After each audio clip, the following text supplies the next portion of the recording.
You've just been chased and bitten by a dog, and you're bleeding profusely. You're in pain. You're agonizing.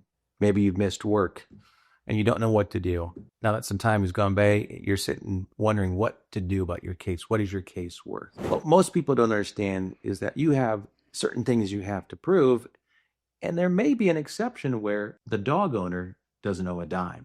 Let's talk about that. I'm Chris Blackburn. And I'm Chad Romey. We're personal injury attorneys in Indiana. We've handled dozens, if not hundreds of cases just like this one under Indiana's so-called one-bite rule. This video walks you through how the law affects your claim and what kind of evidence you actually need to pursue a claim so that you'll know what to expect, what to document, and how to protect your rights before time runs out and the insurance company lowballs you on your case. Why don't we dive into to damages here and maybe talk a little bit about how these cases are valued, what are some of the damages you can seek, and what are some of the things that impact the overall value? Chad, you want to take it from there? Yeah, absolutely. So to figure out what the real value of your claim is, you have to look at what we call damages. Damages are the things that we would tell to a jury that you went through. You incur medical bills, you incur lost earnings if you're off work because of your injury. You might have future lost wages if your injury has caused you to now you need to change your careers.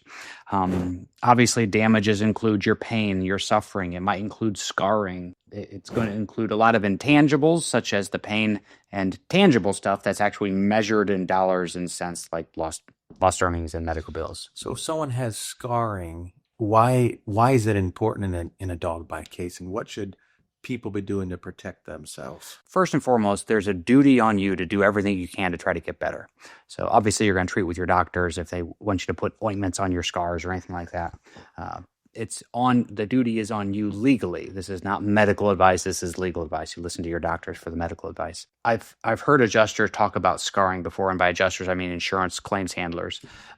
And it's real important for you to be able to document your scars with good photos. I've talked to adjusters before who will simply say they can't see scars, right? They're looking at the photograph and maybe there's a little bit of gamesmanship in there saying they can't see them, but get good pictures of your injuries as well. That's huge. That's going to really make or break a dog bite case, is good photographs of the initial injury and then the scarring and healing process.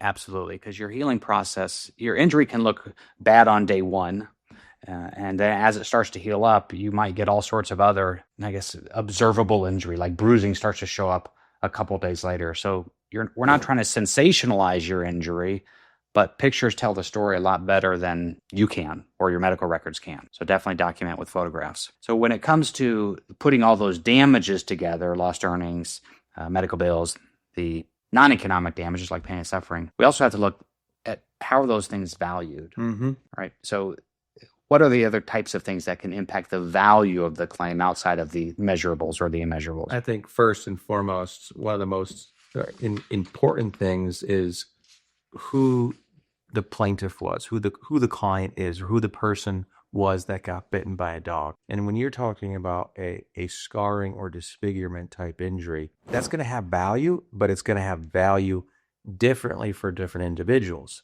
So for a male who has a scar, generally males aren't going to be too bothered by it, and it might be like a battle wound. So generally insurance companies aren't going to put as much value on a case like that. Now, on the other hand, if you have a female who's bitten and they've been bitten somewhere where they have to show themselves, so maybe on their face. I've represented several female clients who unfortunately have been bitten on their face, and it affects them in a way where they now part their hair differently to cover up the scar. I've had clients been bitten on their legs and thighs, their buttocks, all over. Emotionally, it affects them differently. Taking it a step further, if you represented a supermodel who has now been bitten, has a scar, there's going to be some significant value there because if that person, their job is being photographed, but now they have a scar, that's going to have an impact on their loss of earnings capacity. Yeah. So severity of injuries, and according to Chris, if you're a babe or not. Yes, it is true. Now, just so you know, there are no enumerated damages on the verdict form. So there's going to be no, are you a babe? Yes or no. Yeah. So, the other things that can impact the value of the claim or the severity of the injuries. Obviously, I wouldn't wish a valuable dog bite injury on anybody. There's nothing good about having a high dollar dog bite injury because they are very gruesome. But the more serious the bite wound, the more severe or the more serious the settlement value would be. Insurance coverage impacts value tremendously in dog bite cases. Our biggest hurdle sometimes in dog bite cases is just finding insurance coverage. Absolutely. Yeah, so a homeowner typically would have liability coverage on their policy, but I had a case recently where somebody owned their home but didn't have any liability coverage on it. That made it very difficult to pursue a claim there. I'll touch on that real quick too, because we're talking about insurance. I represented a female who was a runner. She's running in the homeowners edition. We didn't have a problem proving that the dog was dangerous, and we'll get into that in a little bit here. But we had problems finding insurance. The defendant wasn't cooperating with us. Filed a lawsuit, still not cooperating. We ended up subpoenaing his mortgage information and found out that he did have insurance. We were able to get that information and found out that he had liability coverage up to $300,000. However, there was a step down provision in his insurance policy that only paid for liability for dog bites up to $50,000. So a unique situation where we were able to kind of find some insurance through some creative measures. Yeah. The other things that can impact valuation of a dog bite case, having nothing to do with your injuries or medical bills, is your actions leading up to the dog bite. If you're provoking the dog, if you're trespassing, there's all sorts of things that insurance companies can use to say, okay, well, your injuries are this, but you were kind of culpable for your injuries for trespassing or poking the dog or whatever it is that led up to the occurrence. So remember, in Indiana, you have 2 years from the date of the incident to either settle your claim or to file a lawsuit. If you're under the age of 18, you would typically have a little bit longer than that. But we can, if you want to call us and ask us about how those time limits play in, we can certainly run you through that. But we're getting way ahead of ourselves for dog bite cases. Yeah, and so in Indiana, we have what's called the quote-unquote one bite rule. Yes. Explain what that means. In short, there's a presumption in Indiana that all dogs are non-dangerous animals. And so unless and until a dog has bitten someone before, there's no liability on the dog owner. Most of our cases, if not the vast majority, they come to us and we have no evidence that the dog in question has bitten anyone before, which is why it's really important to always call the police and animal care and control when you've been bitten so you can create a report of that. So if we can't establish that the dog has bitten someone before, then we have to look at other avenues to prove that the dog had dangerous propensities. But in Indiana, all of our dogs are going to be presumed to be non-violent, and unless they've bitten someone before, all dogs get a pass on that. Yeah, and it is considered the one bite rule, but there are other actions that a dog can take to put their owner on notice that they might be dangerous. Well, what's notice? Well, the owner is now aware that they have a dangerous animal, and so that if that animal would then harm somebody, they would be legally liable for the harm caused. And so a dog doesn't necessarily have to bite somebody once before they're going to be liable the second time. But if a dog is attempting to bite or being aggressive and the owner says, okay, I might have an issue here, you might even be able to prove that the owner knew the dog was dangerous if they just have a beware of dog sign on their front window. It doesn't mean the dog was dangerous, but most people with Cocker Spaniels are not putting up beware of dog signs. So there's a lot of different things you can look to see if the owner knew their dog was dangerous. Now, in Indiana, even though we have this quote-unquote one bite rule, sometimes you can get around that just by the breed of the dog. Mm-hmm. How's that work? Well, you have a Cocker Spaniel, you have a Beagle, a Labrador. Labradors generally are accepted as probably one of the greatest dogs. Spoken like a guy who... I'm going, had a couple of them, but they're warm, they're nonviolent, they're very loyal. Now you take that with breeds that have some associations with them. Obviously, pit bulls, sometimes Dobermans. There are breeds of dogs that, in and of themselves, just look scary. They have a track record of being dangerous and violent, and so that's a fact inquiry that we can use to prove or help support the position that, hey, just because Toto over here hasn't bitten someone before, the owner should have known that they're dangerous, and here's why. Yeah, and you can use, and lots of times what we'll have to do to show the court that the owner should have known this particular breed of dog was dangerous is just by using the stats. There are certain breeds of dogs who just bite more or their bites are much more serious.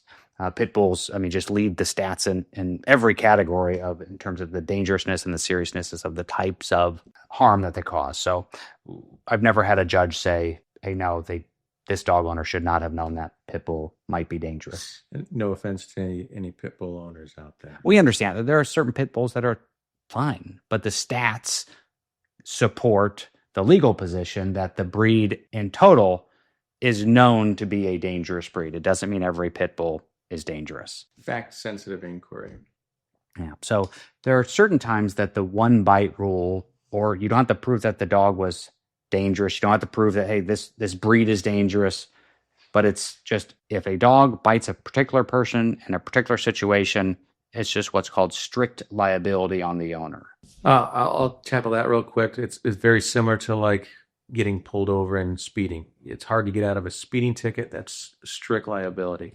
But there are certain situations where as long as a postal carrier was bitten while they're on the job, then strict liability is going to take over. And you don't have to prove that the dog either A, had bitten someone before, or B, had dangerous violent propensities. And then at that point, it really becomes a value question, and you start getting into some of those other facts that we already discovered or talked about in this case. So if you're bitten by a dog, you need to obviously go seek medical help.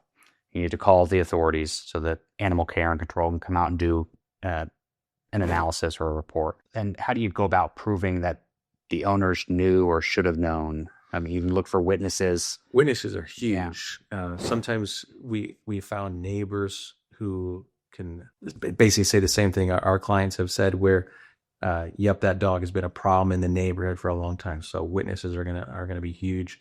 Documenting your injuries, taking photographs. The police report's going to be very indicative. We've got access to get on some databases where we can see if there are any other lawsuits against the homeowner for similar actions. We're well equipped to do investigation. Those are just some of the other things that I could think of off the top of my head. Yeah, and there are certain circumstances where a dog might cause an injury when it wasn't being vicious. So I've handled at least 2 cases that I can think of off the top of my head where a dog was off leash and off their own property where they caused an injury. And so most there will be local ordinances about leash laws. And you have to control your dog. Where a dog went off property, and this was just a big, enormous dog, and they never contained it, and it went up to my client. My client didn't see the dog approach. My client's dog didn't see the dog approach.